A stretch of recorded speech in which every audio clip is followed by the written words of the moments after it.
talk to you about the proposal that was made before the school board last night. And I believe that you will be able to see some drawings. You saw initial drawings early on, but with committee input, teacher input, student and parent input, and along with the community, plans change sometimes. So I think you're going to like what you see. And I'm going to turn the program over to Dr. Harris.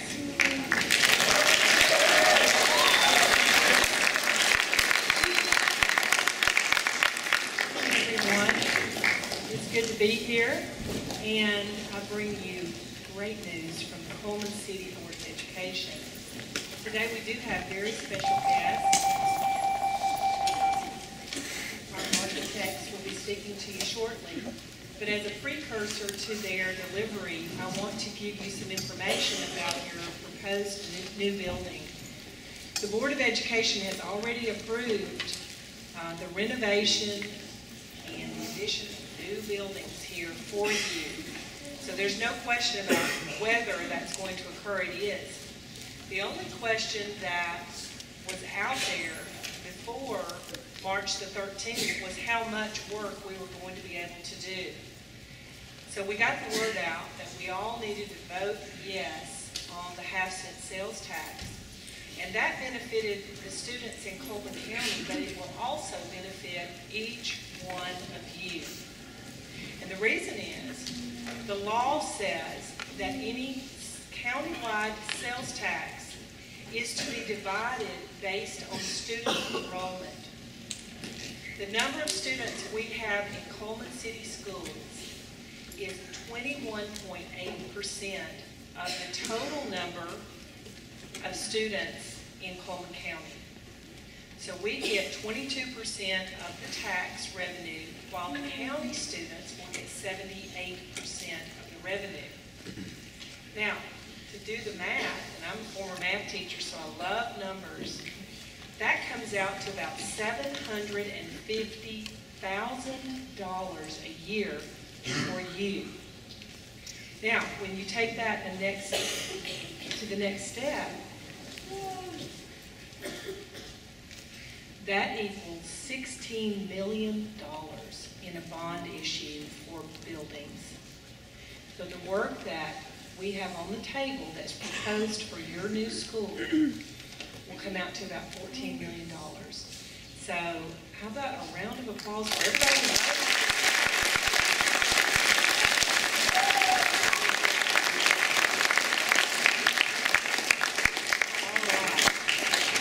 We have a lot to celebrate. I'm very proud of you, and you deserve a new facility. So without further ado, I want to introduce our architects on behalf of Dr. Bolden, who's involved with testing this morning. So we want to welcome our architect, Fuqua and Partners. Rodney Steger and Joe Fuqua are here, and they are the architects that will be designing your new building. And I need you to pay attention, as you always do, and give them your most cordial welcome. And they have done a lot of work here in Cullman. You've seen these gentlemen's work over at Northbrook Baptist. They designed that building. Cullman Church of Christ. St. John's, the new addition that's just been finished. They did First Methodist Church. They did the science facility here, the Arthur H. Oppel Science Facility. These gentlemen designed that building, as well as the softball facility for Cullman High School. So they are no strangers to Cullman or Cullman City Schools. So please join me in giving them a rousing welcome from Bearcat Period.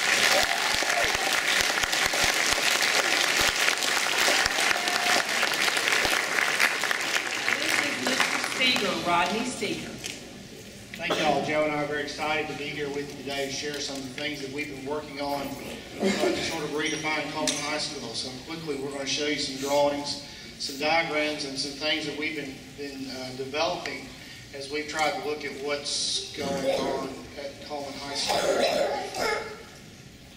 If my slide would work there. There we go.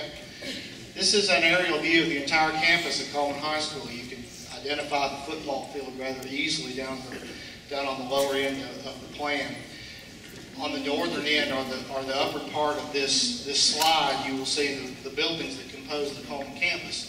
The Cullman campus is truly a campus, and that's one thing that's rather unique about this campus compared to a lot of other high schools. Built in 1960, thereabouts. At the time, it represented what was current in design, thought, and theory. We could have a big history lesson about that, but I know y'all are interested about hearing about that. But as instead of building one big building, it was designed as a lot of different buildings. And the campus is combined by obviously the walks that you guys take every day. And a lot of discussion has gone into what exactly do we need to do. The campus, built in 1960, is pretty old, so we've got buildings of different ages, and the determination is, well, do we renovate some of these buildings, which in the case of the science building, that's kind of what we decided to do, renovate and add to, and demolish these buildings and rebuild is another option. So in looking at those decisions, you know, there's a lot of functions and a lot of factors that might be developed to look at each building individually. Talk about the age of the cost of the building versus renovation. A lot of other things that are going on with buildings as we try to analyze them. So we spent a considerable amount of time doing some analysis and some drawing of these buildings. If I could advance the slide. There we go. And obviously, you know, looking at each building individually as to what exactly is here on campus currently. And whether or not the determination to make, well, do we keep this building? Do we not keep this building? Do we renovate this building? Do we not renovate this building? What do we do? And you guys know the hallways well, I'm sure. So, and you probably have your own thoughts, but we spent some time talking about that. So the question is, if we come back and say we tear down a building and rebuild, you know, what do we put back? And we want to be very sensitive to that aspect of the campus, because it is a campus. And you've got things associated with the campus in terms of the materials and the forms and the buildings that, as they exist now. And would it be appropriate to build a building of this particular style or this particular shape or use these particular materials when we come back and try to rebuild something? Now, parallel discussion we've had and continue to have and have been having with people is a concept called branding. Branding is a concept that's really global. You'll see it everywhere. It's obviously in the marketplace in terms of marketing and things, people trying to identify their brand. And it can apply to a lot of things, but believe it or not, Cullman High School has their own brand, and it relates to the identity of Cullman High School and what it is. It's obvious things like, you know, the logo. Obviously, what is the logo? What is the Cullman? What identifies Cullman as the Cullman Bearcats?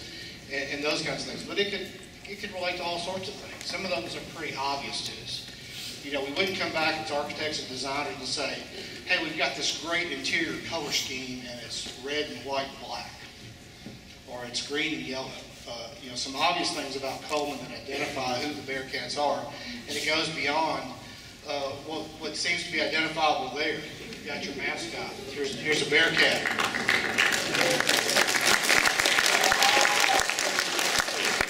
You've got actually a Bearcat. Also, there's a car. There's actually a car named the Bearcat. There's also an airplane that's a Bearcat. It was built at the end of World War II, a fighter plane that was designed to fight the Japanese in the Pacific. Still, that plane to this day holds certain land speed records, and that's the Bearcat plane. So there's those identities. And these things don't, let me back up just a second in my discussion, that these things don't just necessarily, it sounds like it's athletics when we talk about Bearcat and mascot, but it relates to everything. I mean, the Bearcats are in the band. Bearcats are on the chess team if you have one. They're everywhere in terms of your identity. And so we're, in the discussion of branding, what we're trying to point out is we don't want to miss opportunity to identify brand throughout the new things that we do. We want the Cullman community to be able to embrace the things that we want to do in the new building, because it does represent opportunity. We're back to the aerial here of the campus. This is the northern end of the campus. You can see the parking lot, the big parking lot on the right-hand side, the administration building, and at the end, the main entry. We translated that to drawings. We've drawn pretty much every building on this campus, and you've probably seen this around a little bit. We'll continue to be around investigating. We're still looking at buildings, doing some analysis and some research. But let me tell you where we are in terms of our thought process. We think that the best solution would be to tear down the current administration building where the principal's office is, the canopy out front, the building to the right where guidance is, and the computer lab there. And in addition to that, we also see taking the media center down and tearing that building down as well. A lot of factors involved with that, but that's kind of our recommendation. At the same time, we see taking down buildings A and B, the classroom buildings. One of the reasons and the logic behind that is they represent probably the tiredest buildings on campus, because when you think about it, they are in continual use all day long, every day, in terms of their use. And since they've been built, they've seen a lot of use. And when we start to do analysis on whether to renovate or do something else, it just seems really logical to take those buildings down. So when you wipe all those things off the canvas there, you've got quite a bit of area that appears to work with in terms of what's going on to come back and do some new construction or new buildings.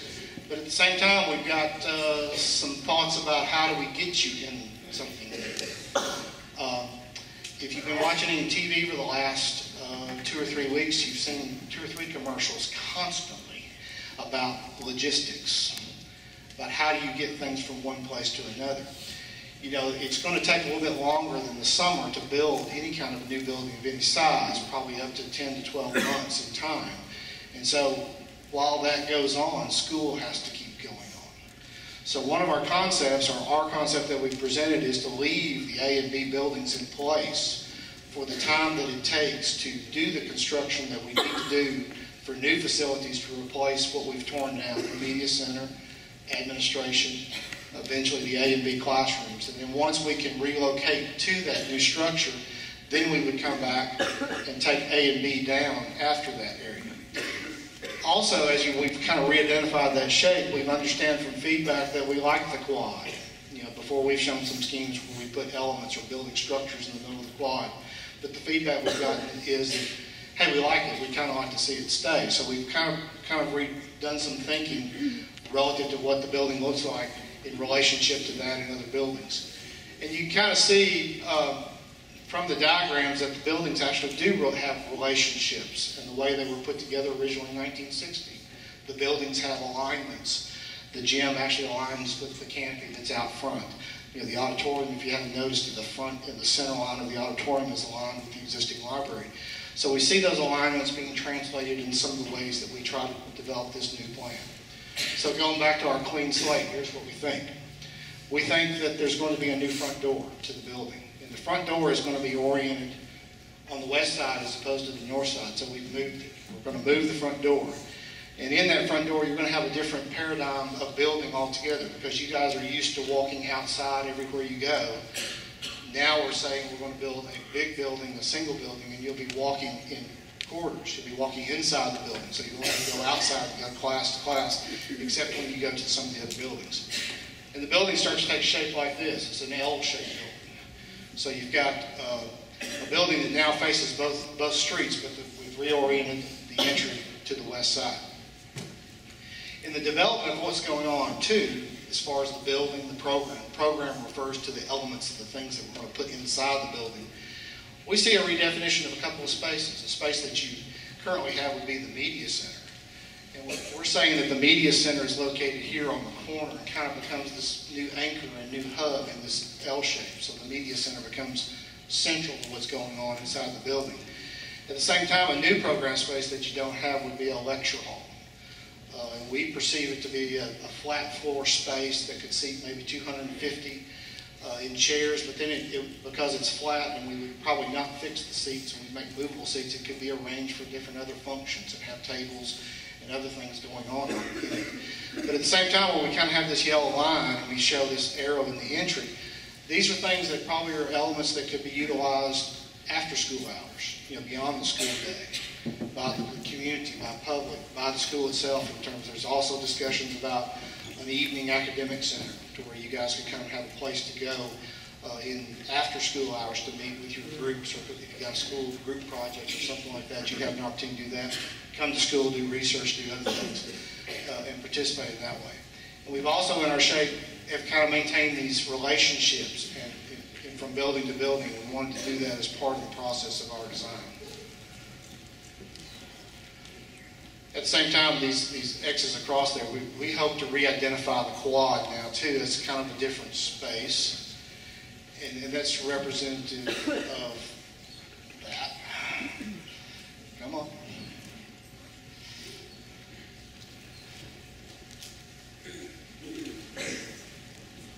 There we go. Advance. Okay, so we want to re-identify the quad. We call it the north quad, and we want to maybe re-identify that in terms of how it's used and the kind of space that it is. We're having technical advancement difficulties here. Dylan, if you just go ahead and go.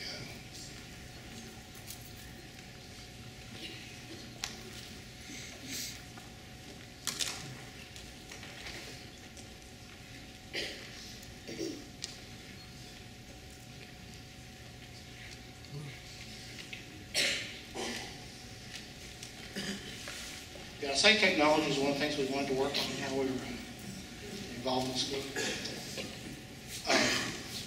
This is a detailed plan that we're developing for that L-shaped building. The green spaces represent classrooms, and one of the things about classrooms I want to mention is that the classrooms are going to be bigger than the classrooms that you're in now.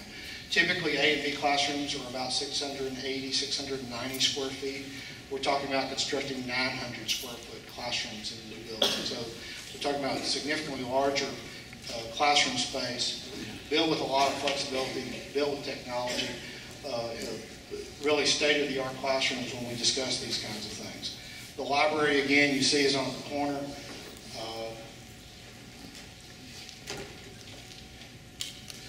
In addition to the library and the media center, we're going to have, when you come in the front door, we're going to have what's going to be defined as a commons area. The commons area is going to have a staircase, access to restrooms. It'll function as the lobby, and it'll be a place we think will be multi-use. It'll be a place for you guys to be able to stay, and you'll see your friends in the hallways and the commons as the day goes on. And down in this, across from the lecture hall, we've got this suite that'll house the administration and the guidance. I'm still having problems advancing. I'm clicking too many times.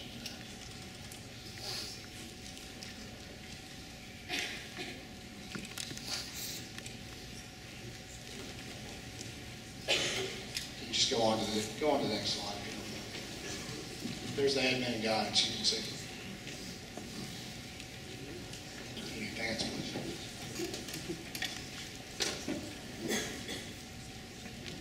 Yeah.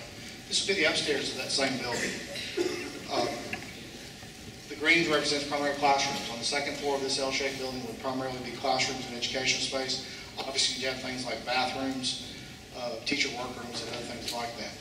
And the bigger spaces, like the lecture hall and the media center, we want to see relationships there. Those spaces, as defined, what we're trying to do, we want them to have volume to them. Since they're larger spaces and involve activities that would be commensurate with larger gatherings, we want to make those with higher ceilings, and that's one of our reasons that they're not two-story over those areas. Why don't you just advance, please?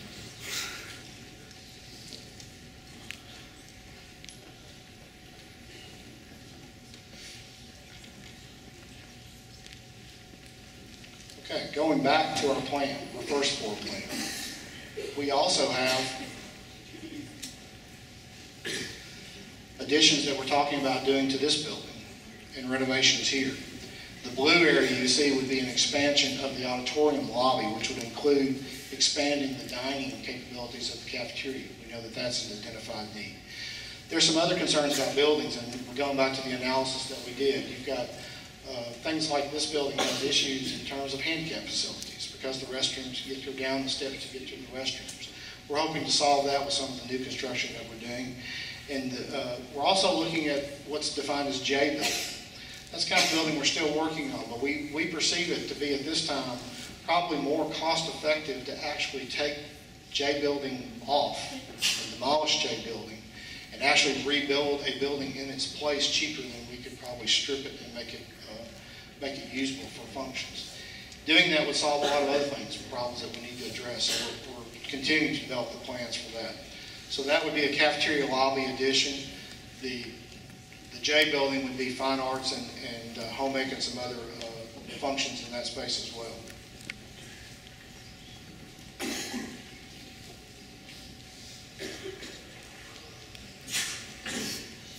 Next, please.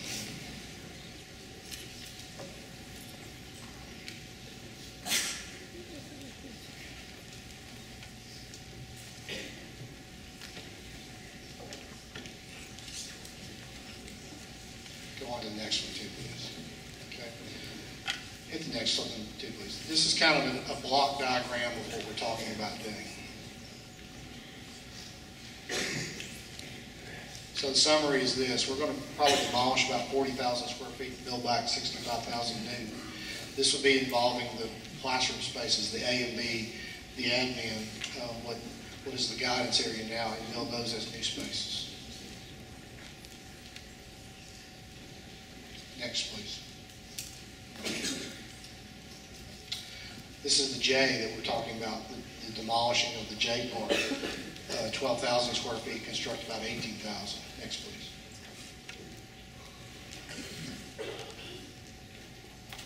How about renovating this building? It's about 25,000 square feet. Next, please. And then the cafeteria addition, the lobby expansion would be renovating part of the cafeteria to make it look kind of have the same look as we would get into the cafeteria. Renovate about 8,000 square feet and construct about 6,000 new. Next, please. This is kind of what that translates into real building form. We're talking about the palette and the materials and things that we want to use. Next, please. You've got the media center, which is kind of that corner that we talked about, the kind of the central hub of the L-shaped. Next, please. The lecture hall piece that we talked about, which will be on the other side of the main entry, the new main entry door. The classrooms, which will be both upstairs and downstairs on this north piece, primarily upstairs on this piece that's adjacent to the science building. Next, please. And I want to talk a minute about this media center. We kind of see the media center as I defined it as the hub. We also kind of see it as a jewel box on the corner. You know, we've taken away what used to be the window into Cullman High School, and we take down the canopy and the two buildings that kind of frame that open where you look down through the open quad to the gym. And we're wanting to replace that with a new window. So this is kind of the new front as we see it. The new front door is kind of centered. On the left-hand side, we've got this new jewel box media center. On the right-hand side is the lecture hall. And as I said, we wanted it to be the new window into Cullman High School. You remember the conversations that we had about mascot and identity. We see things in the media center that as you drive by and look through, that you can see on the interior of the building. A variety of things. One would be probably maybe something like a mural. And this is actually, we stitched that together from photographs outside the art room in J, just as an idea, and we're trying to convey just a concept of things that you would see as the media center. We want the media center to not be just a room full of dusty old books. And it's kind of hard for us, even if we were the greatest prophets, to say, okay, what is a media center going to look like in 50 years? And we're trying to build a building that's going to last a long time. So we see it as an ever-changing place. And so we want it to represent both the past in terms of history. You'll have history projects, and you have to go to the media center and figure that out. But we want to address both the present, because we want the latest technology there, and also address the potential of the future. So I'll go back to the Bearcat conversation, the Bearcat plane. We were inspired by something that we saw somewhere else. An airplane hanging. So we wanted to be the architects who think totally out of the box. So we've thrown this out there as just an idea. But the concept is this. The concept is that you look inside the media center and you see something. It could be a scale model of an airplane, okay? Not a real airplane. But you would see that, the mural.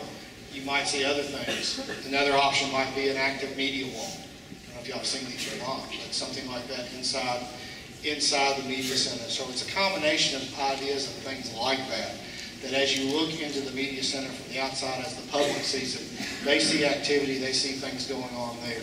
So hey, behind the plane, just for the time being as a thought process, we wanted you guys to think we were really crazy. But as you look into the media center on the corner, we wanted to see activity and see things going on. So that's the idea that we've kind of just shown in terms of just developing the image. So this is an image of the front of the school looking at that media center. And it's a whole new paradigm for you guys to think about this. Remember, A and B are now gone. It's replaced by some parking that addresses the new front door. So this is actually from 4th on the west, looking back up. If you were standing right here in the right-hand corner, the entrance to the C building would be right there on your right-hand side. That going straight in would be to the science building right there, and this is the new building as defined on the corner. If you were standing up on the corner looking back down, where A and B are now, you see the auditorium in the background. The building's going to look something like this. So the new front door is here, the anchor piece on the corner, the lecture hall on the right-hand side defines this new school building. If you were standing in the courtyard, now we talked about really trying to do something with the quad, and you were looking at the auditorium, remember we were saying expand the cafeteria in the direction of the plaza, add some restrooms, expand the lobby of that building. You would now be looking at a building that looks like this. So a new quad, cafeteria is still there, a new building that interconnects across the country. Guys, there's a lot of things that's still in process that need to be done. The obvious question would be, when are you guys going to be going on this? It's like, well, we haven't. There's still a lot of work to be done. In terms of activity on this campus, you're going to see us out and about doing a lot more investigation. Probably you will see some activity over the summer. We're talking about construction is going to be probably a year-long project. So if you're a senior this year, you're not going to see the benefit of it. If you're a junior, it's going to be a while before you see the benefit of it. You'll probably be inconvenienced next year. We're going to try to make it as easy as possible to get around campus. But we're going to get started before the end of the year, we hope, on a project, and try to get you a great facility to be in for the coming years. I appreciate the opportunity to be here today. And good job.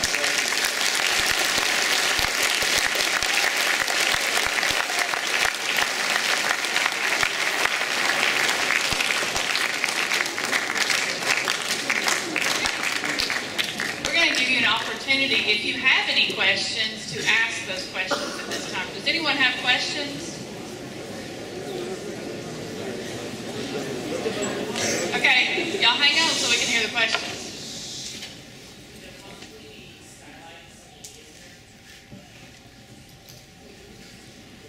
The question is, would there possibly be skylights in the media center? And yes, that is absolutely a possibility. Okay, does anyone else have a question? Okay, stand up. Tori, please.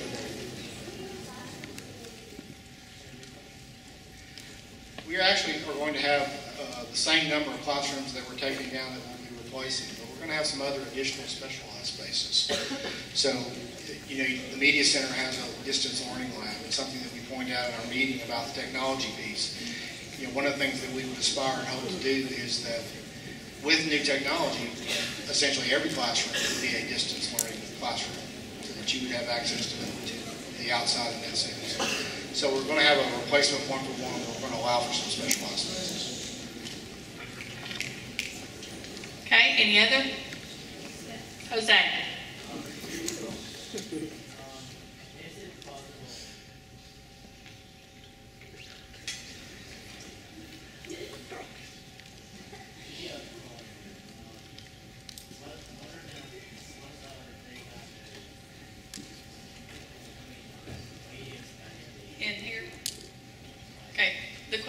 What will we be doing inside the auditorium? Will there be changes in the auditorium? You know, one of our evaluations of this space is, you know, when we talked about tearing buildings out and building buildings back, we felt like this is a great space, architecturally speaking. We love the auditorium, but it could use a little love, so to speak. Some things we found out is, in terms of renovation, would be that the chairs, these chairs we're probably going to send off and have them completely redone. You've watched American Restoration, maybe you flipped around TLC. So we're talking about some restoration aspects to things that are already here. We'll but we're also going to increase the technology, try to improve the acoustics, look at the video, certainly look at the drama, theatrical pieces of this thing, and really it'll be a state-of-the-art facility when we come away from it. Okay, good questions. Any more? Okay, would you stand, please? In the plan, are there spaces allotted for student groups like the yearbook staff and highlight and SGA and that sort of thing? We're working through some of those as we speak. The plan is, we've been having those discussions, yes. And to answer your question, I'll say yes, they will be accounted for in our plan. Okay, any others? Jose? Guys, please listen up.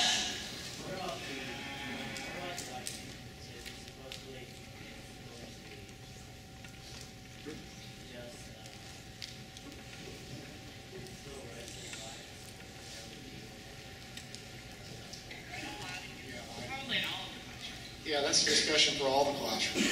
You know, we mentioned the topic of energy usage and some other things. The question that Jose's asking is about, what about the lighting? And let me just talk about lighting everywhere. There's a lot of advancements in lighting technology, and so we're going to be placing new lighting technology pretty much everywhere. When it comes to this space, I think you'll be really pleased and surprised about some of the things we can do with the lighting in here. And certainly in the classrooms, we're going to create some great environments by using lighting. Good questions. Any more? Okay, Jay.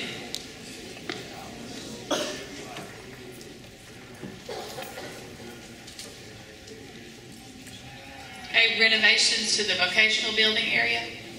A couple things that I haven't mentioned that were targets. The vocational building might be a target for some renovation work in the process of this. You know, we have some relocation aspects we've got to do, so there's going to be some changes there. We're talking about air conditioning the gymnasium, which I think would be a big plus to have air conditioning there. So there's some other things that are on the radar, and the community, you go home and thank your parents if they voted. The community has really done a great thing by providing more funds for education to be able to have these type of facilities. Anybody else? What about like tennis courts and like the soccer field? Okay, I can tell you that the tennis courts, that's city property, right? The city allows us to use the property located at the tennis court facility, so that is not property that belongs to Cullman City Schools. The soccer fields would not be a part of the building renovation. Is that correct? Yeah, the soccer fields, any of the of that area would not be part of this project, but we just recently completed the paving over at the soccer area, all underneath the bleachers and in the entrance, and we do plan on continuing to make some improvements like that in all of our sports areas. Okay, any others? Patrick? Where you park, where student parking? I don't think there's any plans in the works right now. That student parking will remain intact for the next few years at least. Yeah, we kind of done some analysis on the entire campus. One of the comments I didn't make about the J building and some things that we're looking at there, this discussion about tearing the building down and redoing that. Part of our things looking at, we wear multiple hats when we look at buildings from an administration standpoint, from a teacher standpoint, from a student standpoint. So we recognize that there's really not a great entrance to come in from the parking lot from the student side into the campus, and especially as we define this with some new buildings and make that happen. One of our aspirations is to take the J building and make the center of the J building what is now just a kind of a hallway. We want that to be a major thoroughfare. And on the end of J, facing the parking lot, there's this major receptor of how you get out of your car and you approach the building, and you would come into the building, and you would now come into that J building, through the J building, and into a brand new building on the other end where you'd have all your general classes. So we have aspirations about making some renovations there to really improve the way that looks. It's going to be redefined. We nicknamed in our office the thing between this building and the cafeteria, that little thing we call it the slot. You that you come through the little narrow passage through there.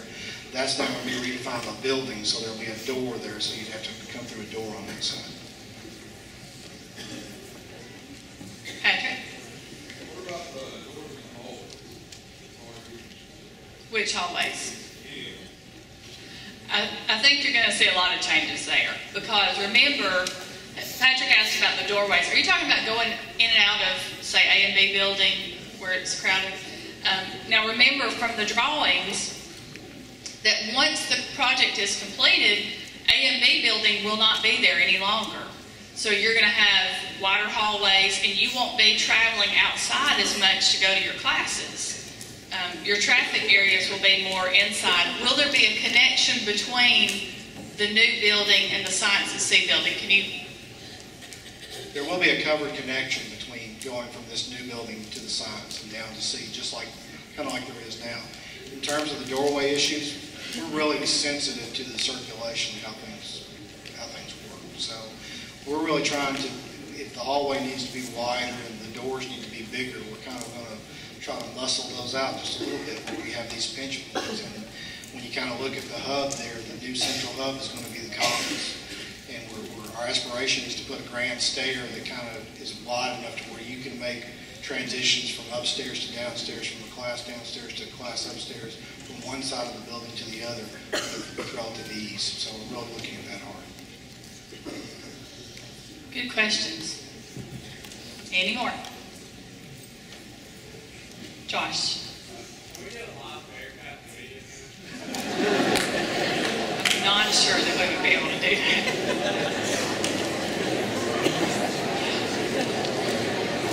Thanks, Josh. Of course, UNA does have a line, right? Okay, any other questions about the building facility? Is this a real question? Is it, can we have a fishing team? Go